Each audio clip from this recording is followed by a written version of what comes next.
name's Andy Osborne from Optex Europe. Today we'll be going through the commissioning process for the SIP detection range. Inside your box with your SIP detector, when you open it up, the first thing you'll see is a clear plastic bag. This has got these bits inside it which are used for the installation process. Then you've got the installation manual, and obviously then you've got your detector inside. Inside your clear plastic bag, you've got your template, which has got your fixings and your cable entries marked on there so you can just drill straight through into the wall. And then you've got your masking stickers. These are used to mask off individual zones in the near area so that you can prevent false alarms from foliage moving around in the wind, etc. And then you've got your viewing plate, which goes into the AVF-1, and this is used in conjunction with the masking stickers and also the masking plates, which are in the side of the detector for your far area. And then you've got your tweezers, which is used to apply the masking stickers. And your 4mm Allen key, which is used to adjust the left and right, up and down of the detector and to get into the connection chamber. And then you've got your screws. You can use your own fixings by all means, but if you do, please use the washer and gasket, as this completes the IP rating for the detector base. People do use these days TET screws. Now you can get TET screws with gaskets already on, and this will still complete the IP rating. What we'll do now is go through the actual detector. On the side you've got a screw which, when loosened off, will enable the head to be moved left or right. At the back, another screw, and when loosened off, it will enable the head to be moved up and down. And you use these two purely for when you're doing the alignment of the head. And then we've got a screw at the back here, and then that is used to fix the base plate to the main body of the detector. We'll take that off now. And it is a captive screw on there, so you can't undo it all the way. And then when we take the main detector away from the base, we need to make sure we undo this clip. And all it is a press at the bottom, and the main body will come away from the fixing plate. So then you've got your cable entries, and then you've got your fixings. Then you've got your power, tamper, normally closed or normally open contacts, your trouble, and then you've got your normally closed or normally open contacts for your creep zone if you're using the /5 range. So now we'll go through the main detector. You've got the far zone, you've got the near zone, which in conjunction work together to generate one output, and then you've got the creep zone, which is on its own output.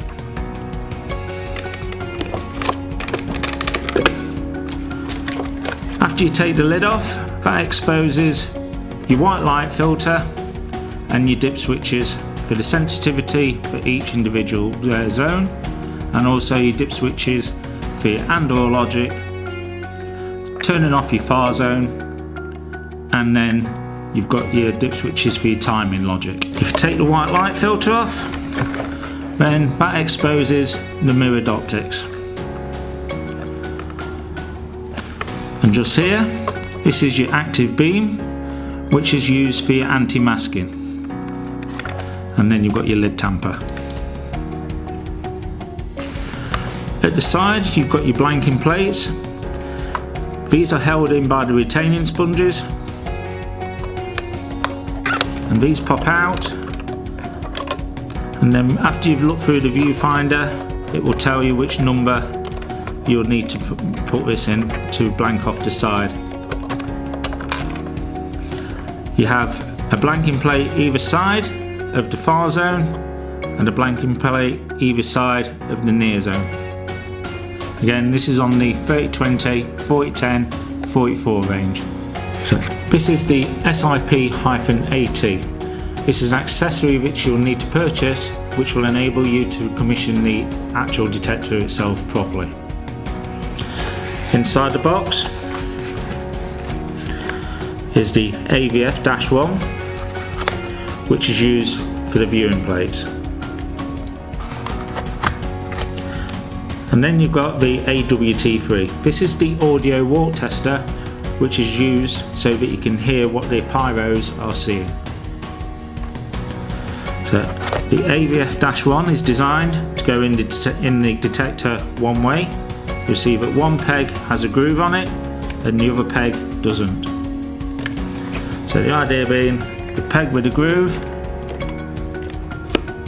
goes in, and then depending on how the detector is mounted, you can rotate it so that you can still see through the viewfinder. No matter which way you put the plate in, you need to make sure that the arrow is pointing up to the sky.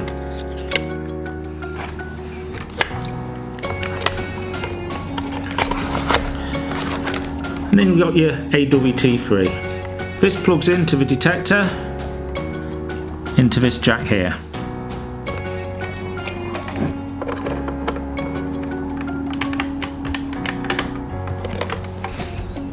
So let's go outside and get a unit commissioned.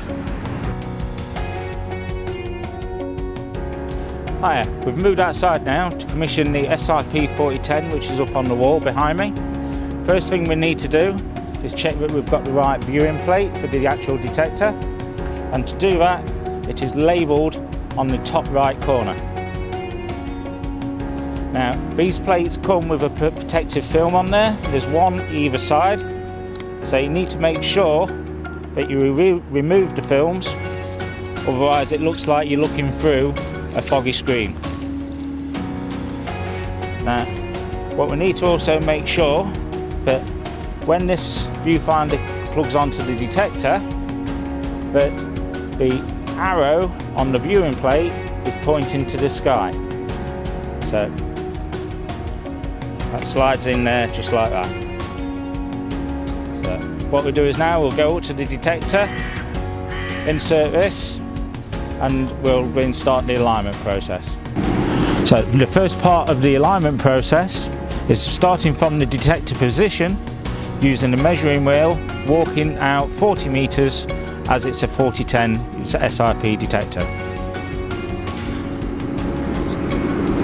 So as we get to 40 meters, the detection pattern will be 10 meters wide. As we're monitoring the approach for the from the car park to the building, what you use is the shelter, what you can see at the bottom, and then measure out 5 meters from there to the centre of the detection pattern.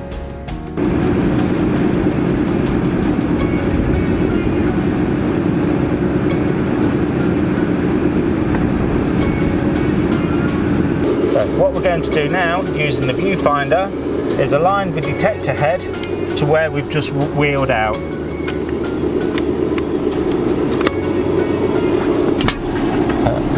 The important bit, as I say, is to make sure that the arrow is pointing up to the sky.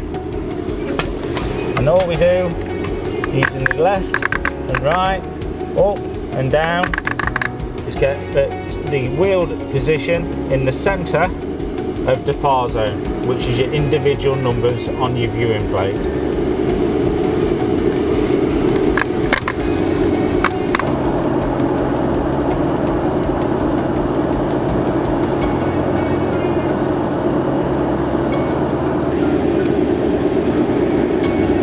And that's it, that's as simple as that. That's ready for audio walk testing now. So, this is the audio walk tester for commissioning the SIP detector range. It gives an audio signal that you can listen to so you can understand what the pyros are seeing as it's being walk tested. It has two leads on it. We've got the phono lead, which is used for the LRP detector range, which the SIP's replaced. And then you've got the multi-pin lead, which is used for commissioning the SIP range. With the audio walk tester, you can get the power from the actual detector when you're commissioning the SIP range, or there is a battery at the back if you're commissioning the wire-free versions, and the LRP if you're doing a return visit. First thing you need to do is make sure that the right detector is selected, and then select your power source. And then you need to make sure that you're using the far area, and then go to the near once you've walk tested the far area. Now you'll hear a difference between when you're doing this on the near and far, because this is now listening directly to the pyros within the detector. Once you've commissioned the near and the far, you go to the creep, and then you go to the alarm output. The alarm output is then listening and reacting to only when the relays would fire if the site is being attacked. What we need to do now is make sure that the detector is ready for walk testing. To do this, dip switch number 1 should be in the up position, which is default. This is your and or logic. When the dip switch number 1 is in the up position, which is on, this is in or mode. And then what we can do on the far zone, turn the sensitivity to super high, and then you will get a detection of the contrast between your calf muscle and the background area. So what we'll do now is plug in the walk tester, and this goes into this jack here.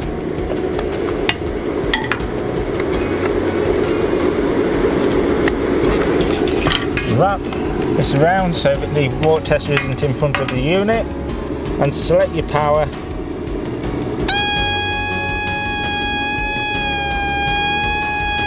And you'll hear if the unit's ready if you put your hand in front of the detector.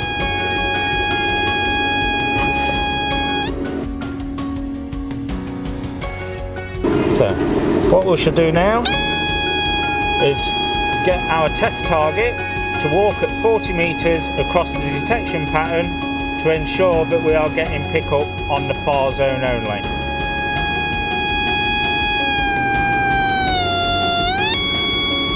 And as you can see, he's walking across the detection pattern.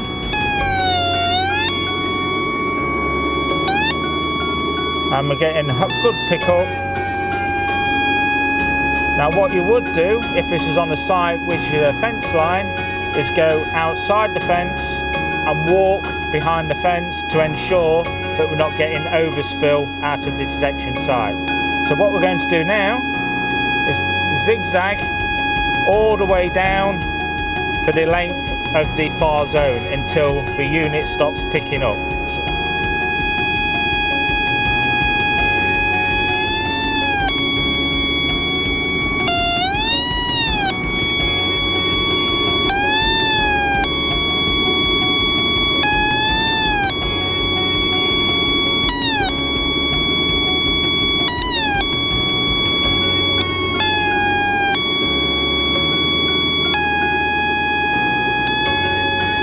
There, that's where the units stop picking up.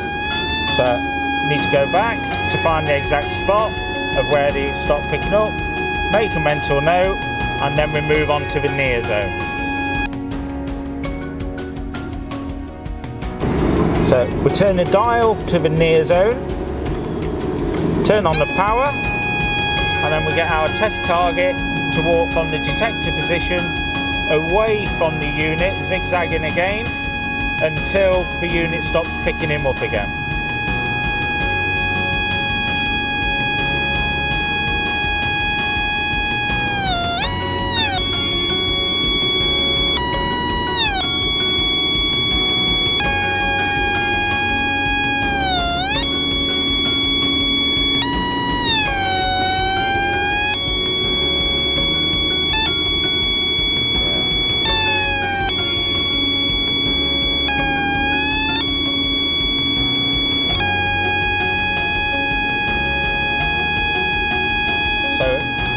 this scenario, we're getting around about a 5 metre overlap between the near zone and the far zone. As you can tell, the near zone has finished, and Matt is now at the 40 metre mark and we're getting no detection. So what we're going to do now is align and walk test the creep zone. So the creep zone can rotate from 270 degrees, and when it's mounted at 4 metres, the detection pattern is 5 metres out and with near enough 10 metres wide. Reason being is so that, as in this scenario, we can rotate so that the centre of the detection is going out, and then one side of the 10 metres, so your first 5 metres, is overlapping with the near zone, and this side of the 5 metres is protecting someone walking underneath the detector to try and attack it. So once it's aligned and set to that scenario, you can put your lid back on and then just complete your audio walk test. What we're going to do now is change the sensitivity of the far zone back to medium and turn dip switch number 1 off, which puts the detector into and mode. Now when you complete the walk test, if you don't get pickup, then what you need to do is change your sensitivity up to high, and then you should get pickup within the UK. Going to super high is really in really hot countries. So what we'll do now is complete the walk test for the alarm output. And once we do that, you'll notice a difference in the tone changes. So you can see there now, it's just a changeover tone straight away. There's no warble in the middle because you're not listening to the pyro. But we are now going to complete the output test using the audio walk tester. So the dial is on output. Going to get the power. We've verified that this dip switch settings as to how we're going to leave it, and now we're going to complete the walk test.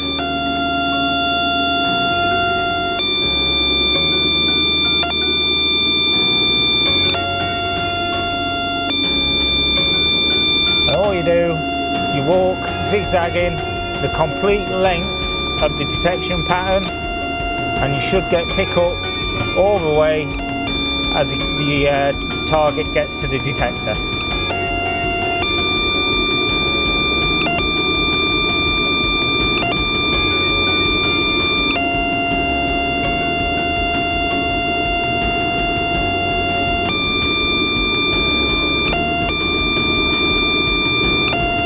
And that's it, you've completed the walk test procedure for the SIP.